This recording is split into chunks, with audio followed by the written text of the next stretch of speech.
The massive ship drifted silently through the darkness of space, its black hull absorbing any light that touched it. Inside, creatures that had haunted the nightmares of 100 species moved with deadly grace. The Ravagers, as their prey called them, had ruled the stars for over 10,000 years. On the command deck, High Hunter Red stood watching the galaxy map. His scaled skin reflected the soft glow of countless stars, each one marking a world his people had conquered.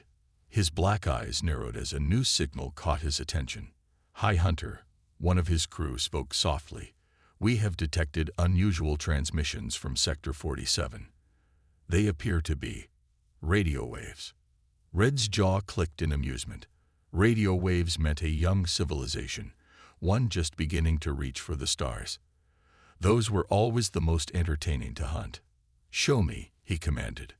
The holographic display zoomed in on a small solar system with 8 planets. The third planet from its sun glowed with activity. Billions of radio signals bounced around it, creating a web of communication that marked an industrialized world. "Interesting," Red murmured.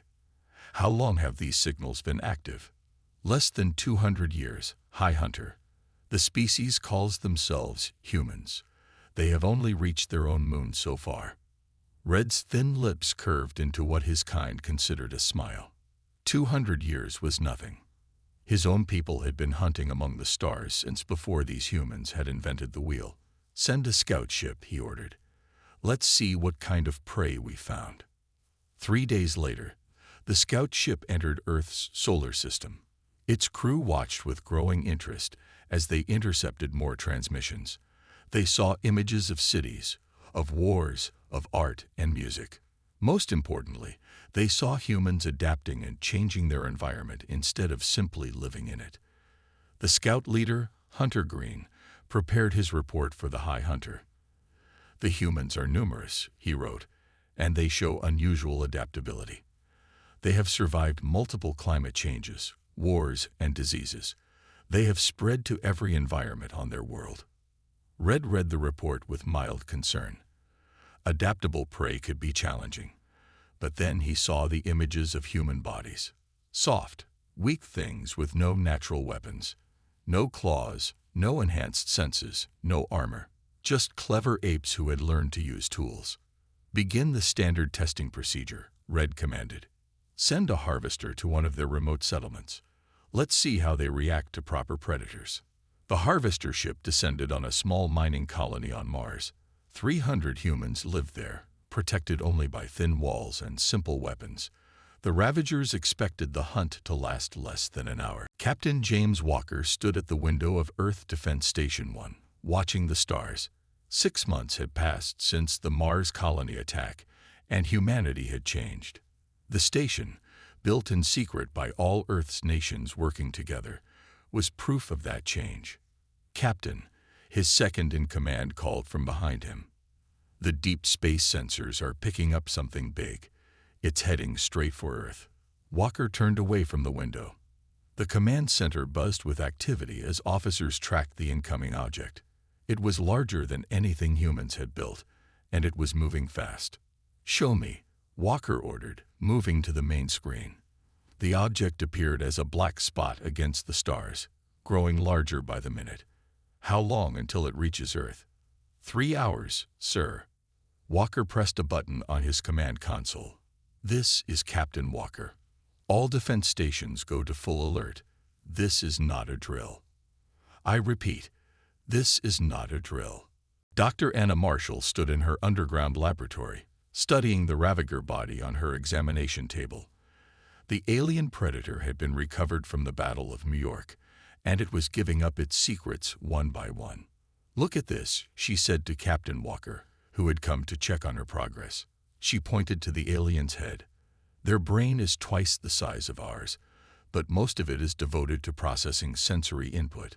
They can see in the dark, hear a heartbeat from 50 feet away, and smell fear in their prey." Walker leaned closer. "So they're the perfect hunters. How do we fight that?" Anna smiled.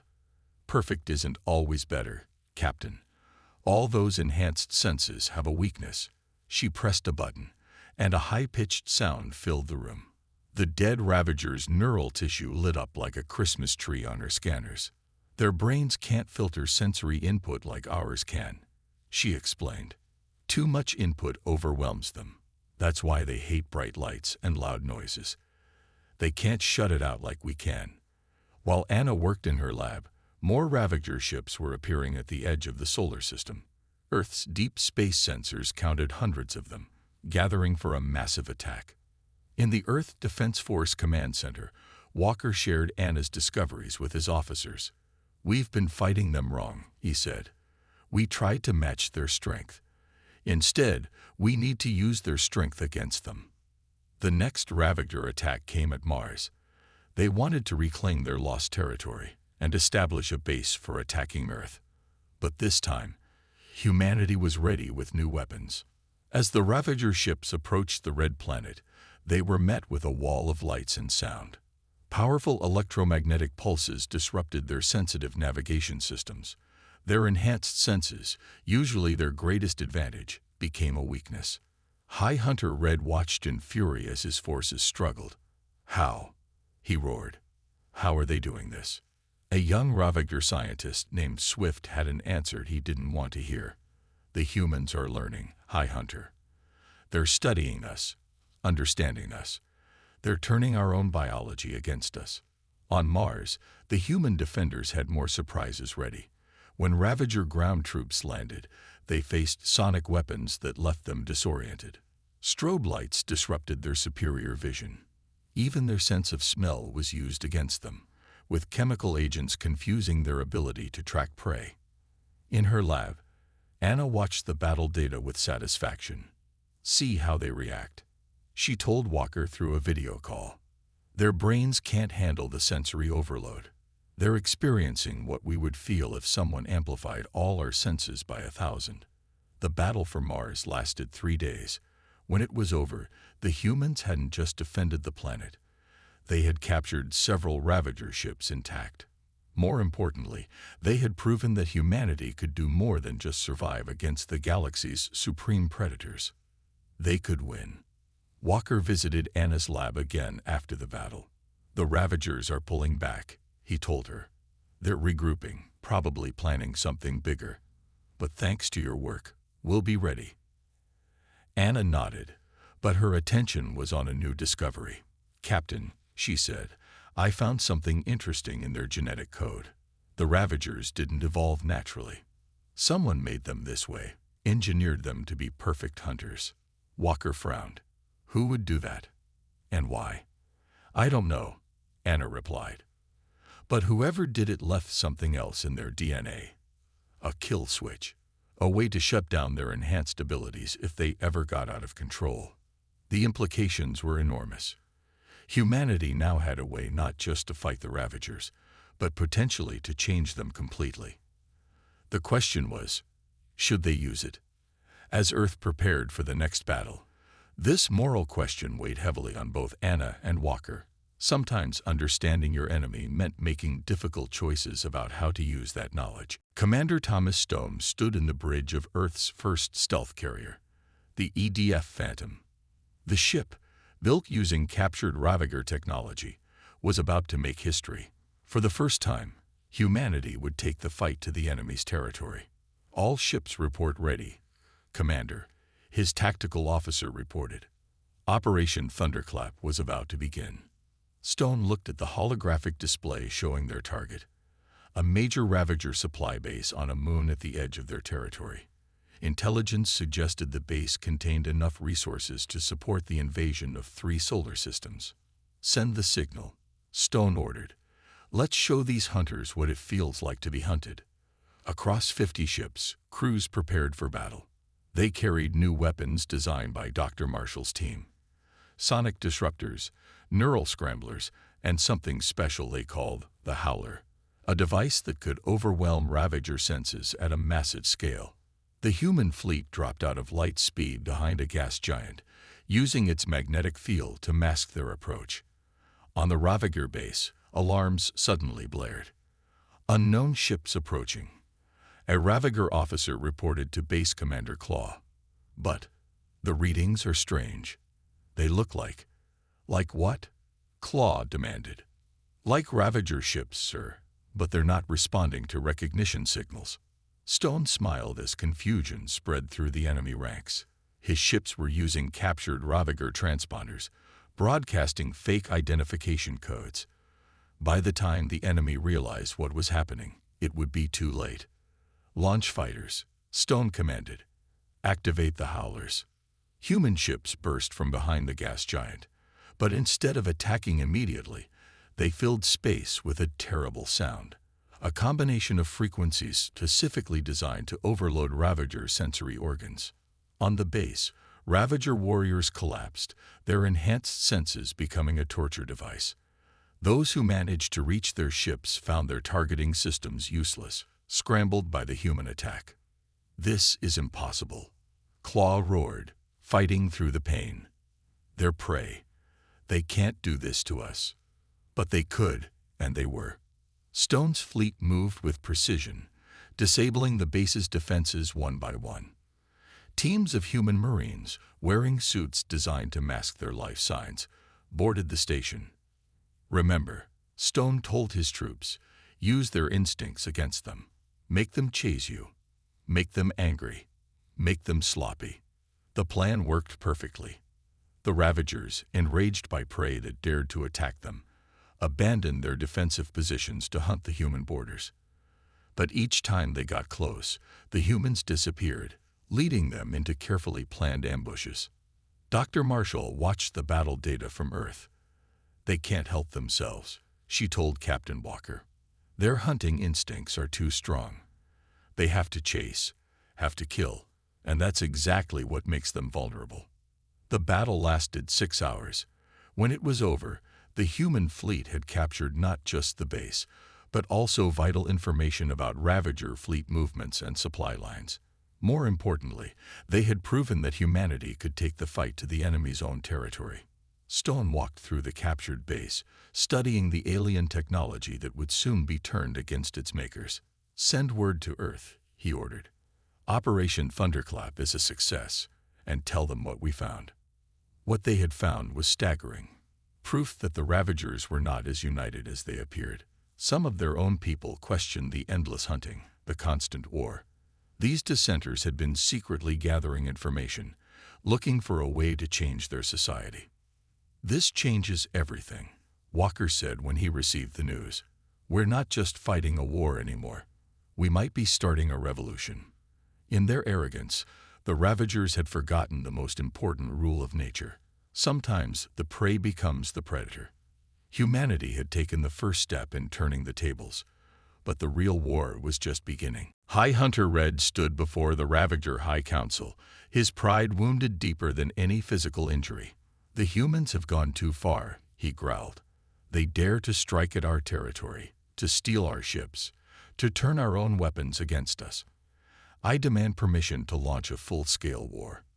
The council chamber, carved from the bones of ancient prey species, echoed with angry sounds of agreement. For the first time in their history, the Ravagers faced a prey species that had not only survived, but had struck back successfully. Meanwhile, on the captured Ravager base, Commander Stone and Dr. Marshall made an incredible discovery. In the base's computer systems, they found coordinates for dozens of worlds where other alien species lived under Ravager control. Look at this, Marshall said, pointing to a holographic map. These species aren't just slaves. Some of them are brilliant scientists, engineers, and strategists. The Ravagers keep them weak by forcing them to fight each other. Stone immediately contacted Earth. Within hours, Captain Walker was in a secret meeting with Earth's leaders. We're not alone in this fight, he explained. There are others who want the Ravagers defeated. We just need to reach them. The humans launched a daring plan. While the Ravager fleet gathered for their massive assault on Earth, smaller human ships slipped past their lines. Each ship carried representatives to the enslaved worlds, offering an alliance against their common enemy. The first to join were the Builders, a species of incredible engineers who had been forced to create weapons for the Ravagers. Their leader, a tall, crystalline being, spoke to the human representatives through a translator. For 10,000 years, we have waited for this chance, the builder leader said. Your species has proven that the Ravagers can be beaten. We will join you. As news of the human victories spread, more species pledged their support. Each brought unique abilities and technologies. The Shadows, masters of stealth technology. The Minds, with their powerful psychic abilities. The Forged, who could survive in the harshest environments. Dr. Marshall worked tirelessly with scientists from each species, combining their knowledge. The Ravagers made a mistake, she told Walker. They kept these species isolated, thinking it would keep them weak. Instead, they gave us all different pieces of the same puzzle. The Ravagers launched their massive attack, expecting to face only Earth. Instead, they found themselves fighting a united alliance of their former slaves.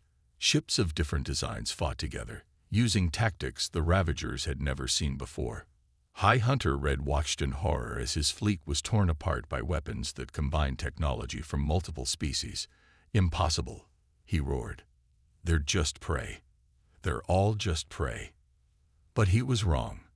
Working together, the allied species began liberating worlds one by one. The builders created new ships that could bypass Ravager defenses. The Shadows taught humans and others how to move unseen through enemy territory. The Minds helped coordinate massive fleet actions with their telepathic abilities. On Earth, Walker received reports of more victories each day. The Ravagers don't understand what's happening, he told his staff. They think being a predator means being the strongest. They never learned that real strength comes from working together. The war had entered a new phase. The Ravagers were no longer fighting just humans. They faced a united galaxy tired of living in fear. And deep in Ravager territory, the dissenters who questioned their society's endless hunting began to move, preparing for their own role in the coming battles.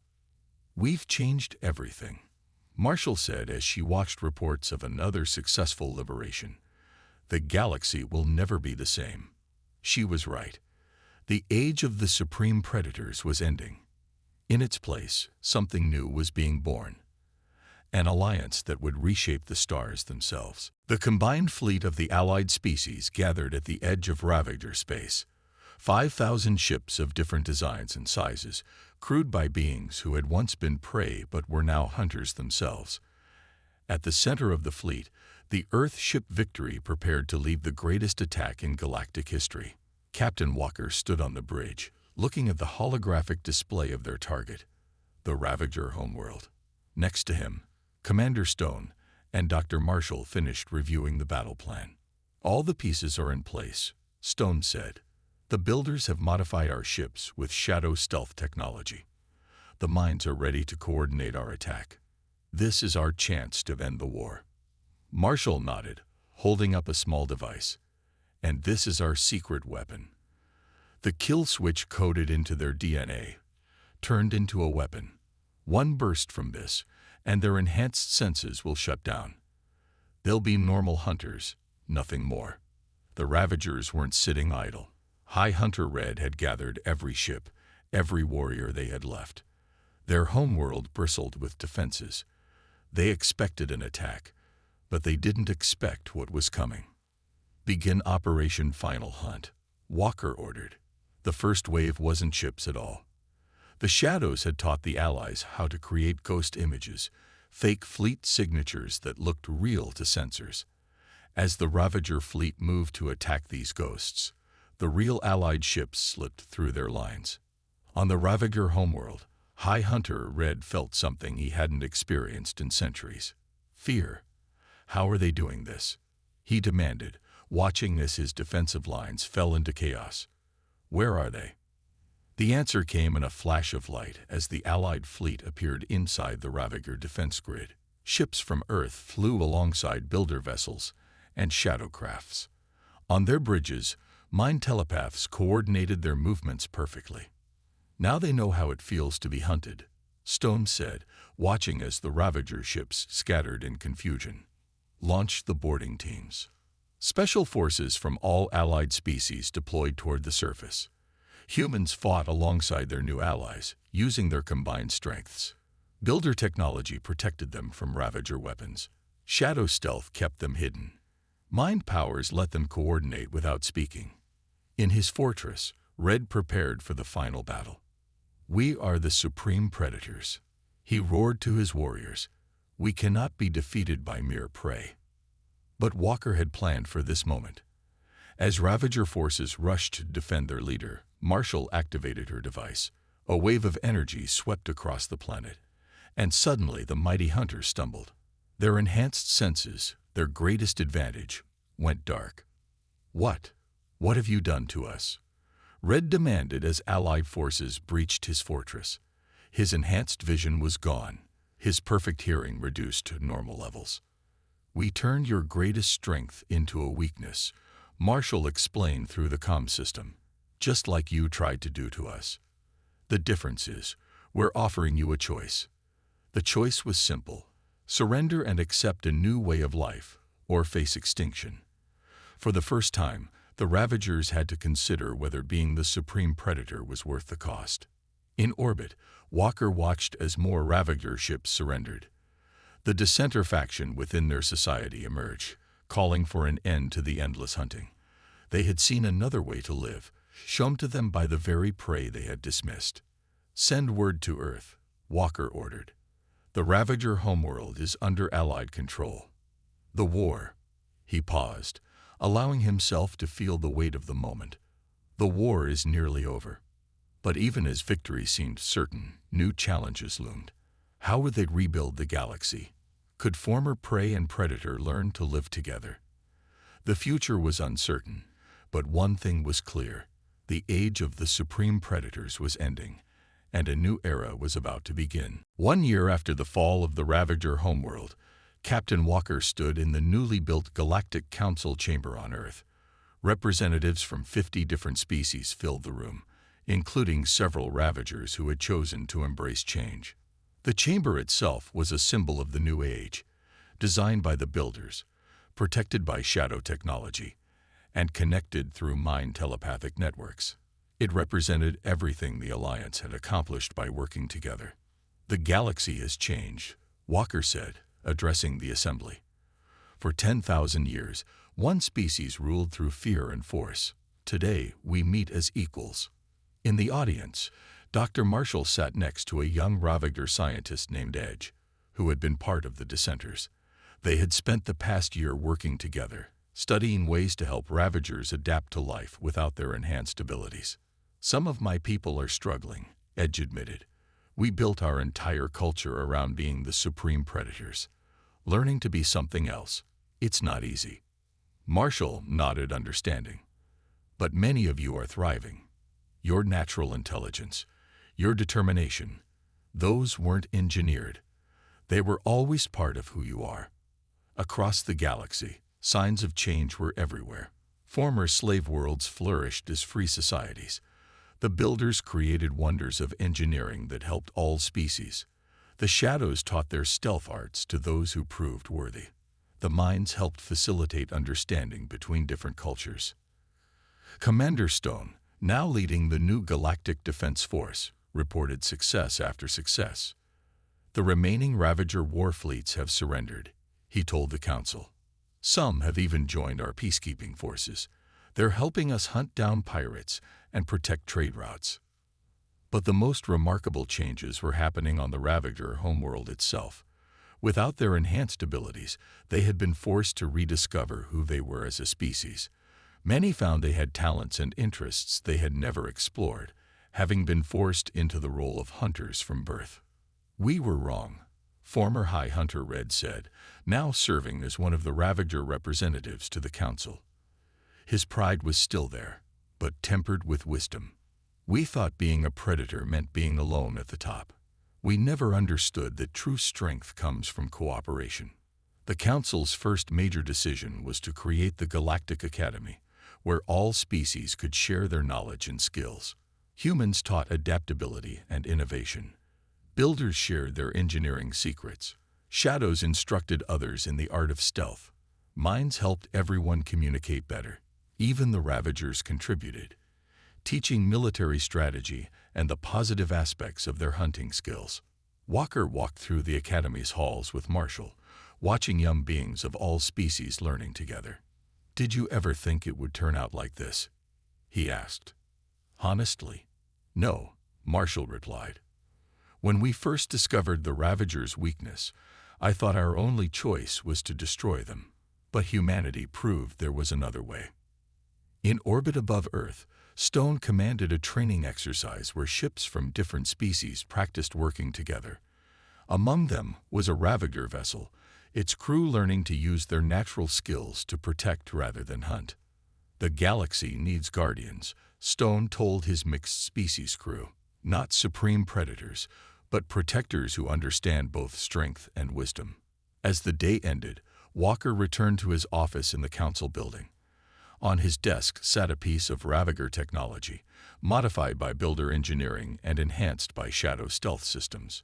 It was a symbol of everything they had achieved, not by dominating others, but by working together. "We did more than win a war," he wrote in his final report. "We changed the way an entire galaxy thinks about strength and power. The supreme predators learned to be partners, and their former prey learned to be strong. Together, we're building something that will last for thousands of years to come." The stars shone brightly over Earth that night, no longer a source of fear, but of endless possibility. Humanity had not just survived their greatest challenge, they had turned it into their greatest achievement. The age of the supreme predators was over. The age of unity had begun.